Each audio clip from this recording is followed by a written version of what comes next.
Hi, everyone. I'm Andrew Simon, President at MacroHive. Welcome to another edition of The Week Ahead. As usual, I'm here with my esteemed colleague, Dominique Dwor-Frecaut. And as our usual strategy or platform is to go over the events and market reactions to that, to everything that transpired last week, and then dive into the most crucial data and upcoming events that investors need to be concerned about in the week ahead. Welcome, Dominique. How are you doing? Very well, thank you. How are things on your side of the pond, Andrew? Very good, thank you. I would say this week was, as we always like to say, and totally naturally, that these have been all super interesting weeks. I would say, for me at least, my feeling was this was the first week where I really thought, wait a second, I think central bankers may begin to be breaking things. And certainly the reactions we saw in the dollar, I don't know if the Fed does care that much, but some volatility is definitely picking up. Certainly in the bond market and in the currency markets, and somewhat now in the equity markets as well. So first, maybe let's do a quick recap of what your kind of thoughts on kind of data, anything that transpired last week, and of course the market reactions to that. So Andrew, I agree with you 100%. Central bankers are breaking things. But the really important question is, which things are they breaking? Are they breaking financial markets, or are they breaking the real economy? And one of my core views is that it's the former, not the latter. And that basically, there are many ways of saying this, but one way is to say that on the way up, so when policy, monetary policy was printing money like there was no tomorrow, there was much more of an impact on the financial sector than on the economy. And I think that's going to apply on the way down as well. And a good example, for instance, is equity market, where earnings, especially bottom-up earnings forecasts from companies, are not actually that bad. But it's a multiple that's collapsing. And I think this is, both a good thing and a bad thing. Obviously, for people who are in the market, it is really painful. But from the perspective of monetary policy, it's good because you have resiliency. And think about all the regulatory tightening we've had since the crisis, since the GFC, which I think has been completely overboard and was a terrible mistake. But central bankers have been, tooting their horns, saying, look at how resilient our banking sectors are, blah, blah, blah. Fair enough. But on the other hand, the fact that this down move in markets are unlikely to impact the real economy much, and let's talk about this a little more, in the context of last week, it means that central bankers will have to do a lot more.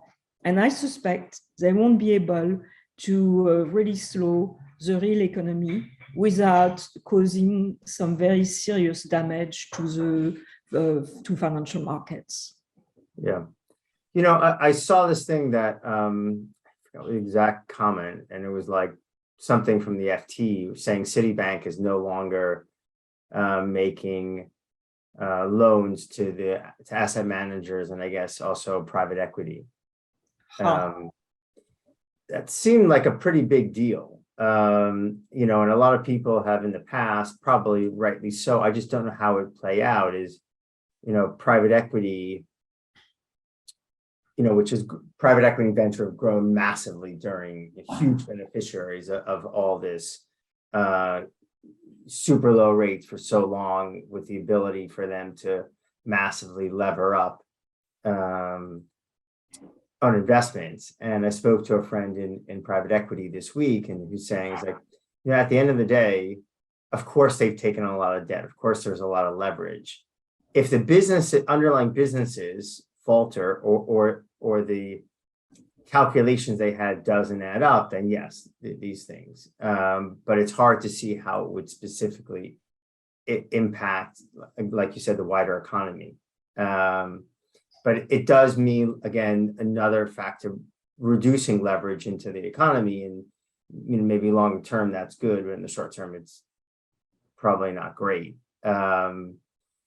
So what did you think about the? I think you're right about clearly financial markets are being impacted, and potentially there will be some real significant cracks, and then how does that feed through to the real economy? Right now, it doesn't look like it is, and as you correctly pointed out, over the summer when people were talking about recession, in fact, the U.S. economy looks like it's accelerating, not the other way around. So were you surprised? Did anything seem different in the market reaction this week? Obviously, equities and bonds are selling. It is accelerating a little bit, so. Yeah, I mean, the UK story was really interesting. I think, when I heard about the plans for tax cut and deficit, I was aghast. In fact, I had a little side chat with Bilal when I told him I'm speechless.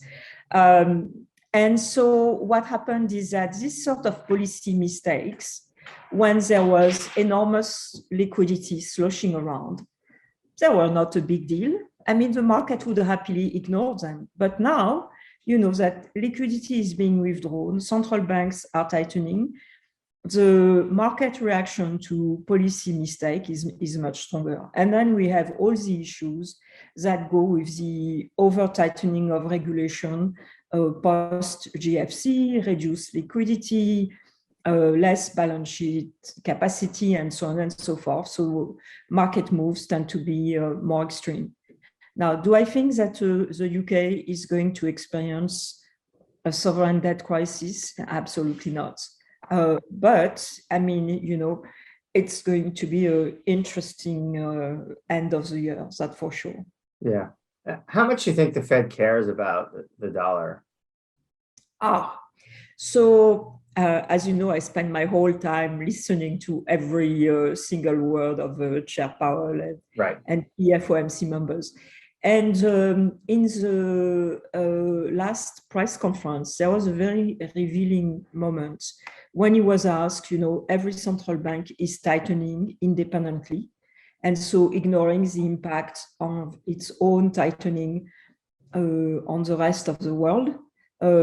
So are you at risk of over-tightening because of that? And he basically explained that he had gone to the central bankers meeting in Basel. Basel. Sorry. The BIS. Yeah. BIS. Yeah. And there's a great book on the BIS, by the way, if anyone wants to check it out.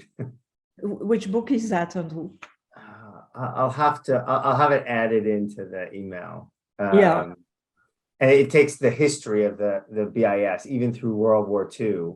And there were some kind of sympathies to the Nazis too. Like it's super interesting book. But it is the place, apparently, a lot of the central bankers.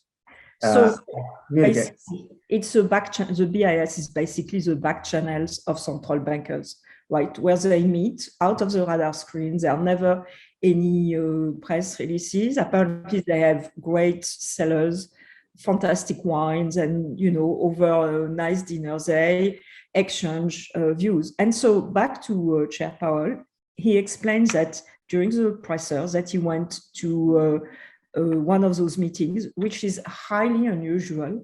Usually, the Fed sends the senior, but not the most senior official, and definitely not the chair. And what Powell said during the presser was, I went there, I listened to my colleagues, we have regular representative at this meeting, we know what's going on, it's taken into account into our economic forecast. So in plain English, what Powell told us is that he went to the BIS, the usual BIS meeting, and politely told his global counterpart the very old and very consistent line from the US on the dollar. Our currency, your problem. He basically probably trotted out that old idea that, the world is better off with a well-balanced US economy. So it would be worse for you guys in the end if we did not stabilize our economy like we need to. So I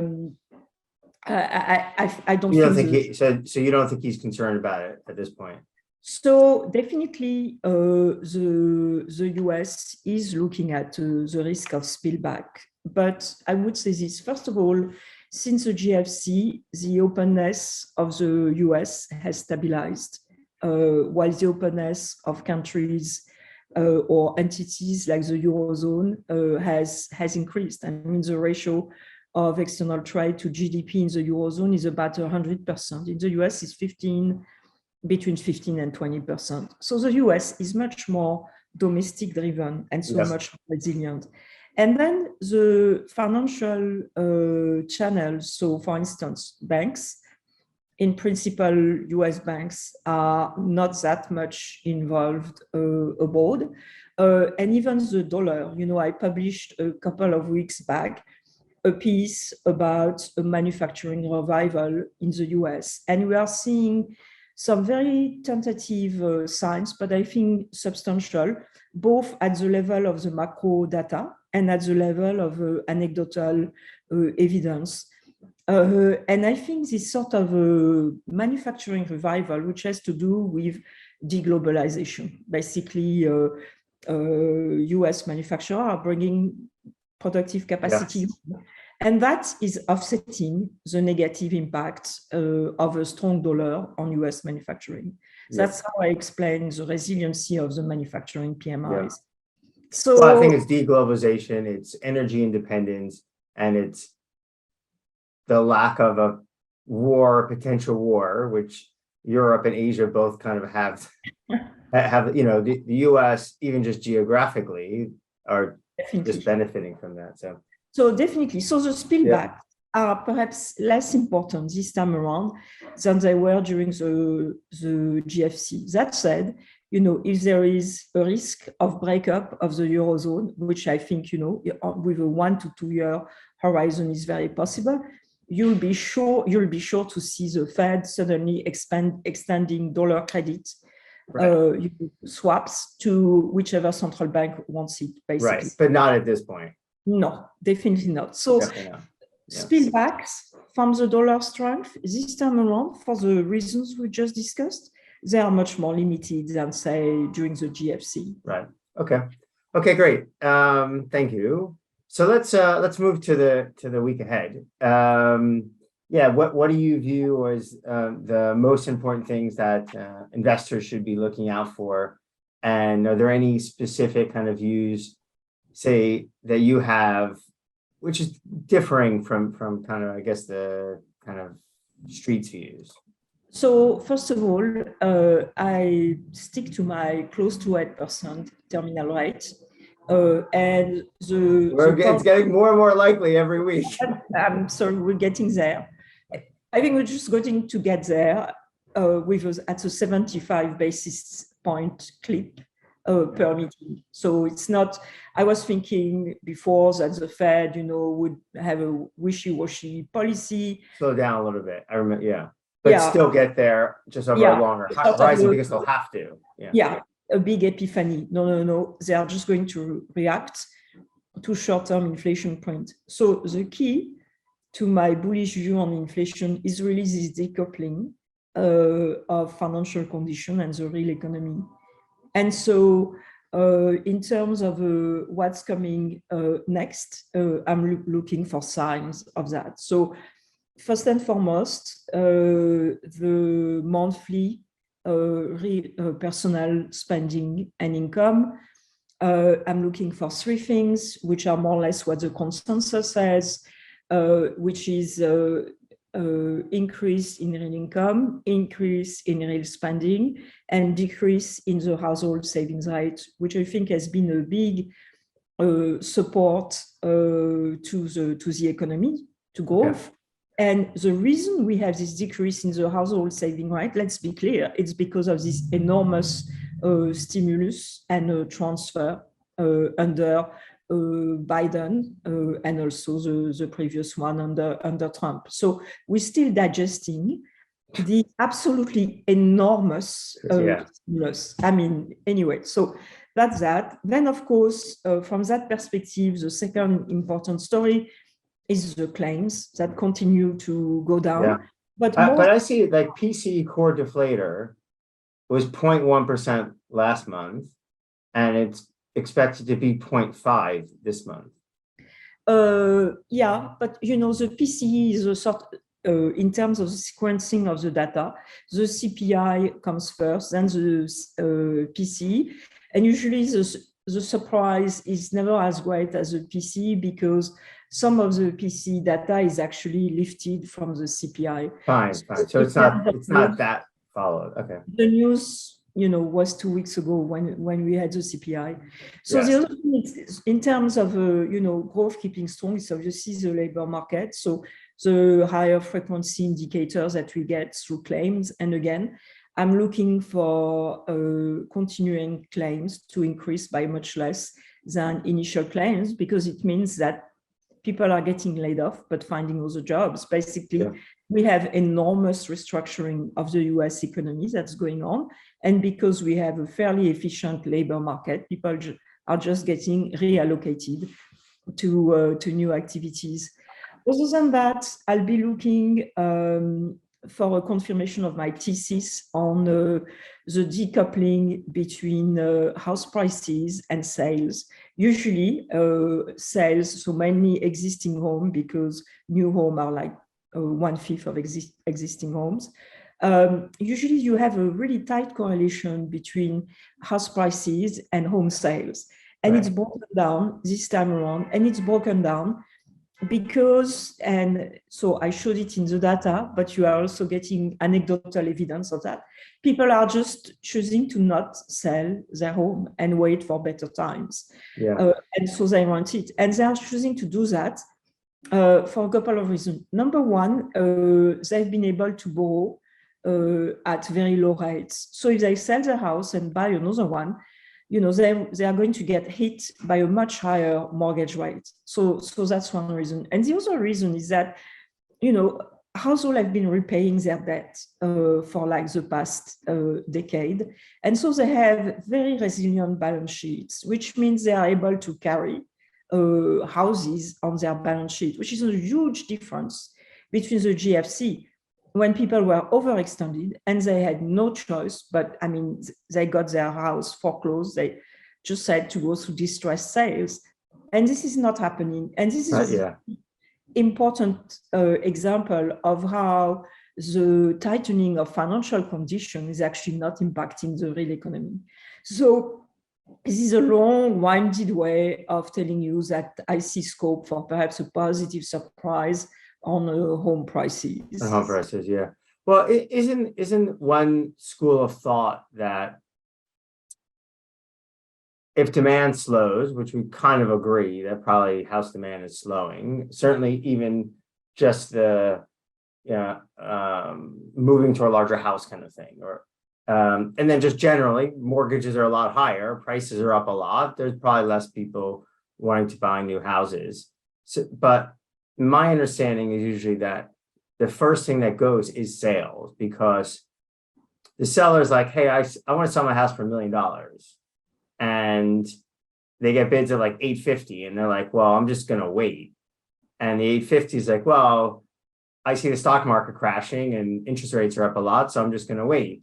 And in reality, then eventually, for whatever reason, that seller is like, well, I do need to sell. So maybe I'll move from 950, from $1 million to 950 to 900, and slowly that starts coming down. And that's why I think even in I think the housing market started rolling over, perceived to be rolling over from 2007, and house prices in the US, I don't think really bottomed until like 2010. I probably didn't really take off until the first round of QE, which you can actually see Many people have shown that graph. So that could be also another reason I think that. So any other data that people should be looking out for? So obviously, so personal spending, income, obviously the more real-time stuff, like you said, like claims, okay, house prices. That's the main stuff. Yeah, I mean, confidence, consumer confidence also will be interesting, especially the part about the questions about jobs, how to find relative to jobs plentiful. It's slowing. And to come back to your earlier point about the economy slowing, it has to slow because we've been growing so much faster than trend. Yeah. If we don't slow, we will have 20% inflation. Right. I'm joking, but so it has to slow. The question is it going to slow below trend as the Fed wishes, or is it going to slow to trend? I think it's more the latter. And one, again, a key aspect, a key data is aspect of that is the labor market. So that index is falling. Of the consumer confidence survey of the conference board. That index is in labor market index is slowing, but it's still above pre-pandemic level. Yeah. So I'll be looking at that. Otherwise, capital goods shipment investment is not doing great. Yeah. Not collapsing either. Anyway, it's only a small part of GDP. It's really the labor market and consumption and savings that we need to be looking at. Understood. And I guess, do we care about any specific Fed speakers? I mean, I feel like they've made their point. And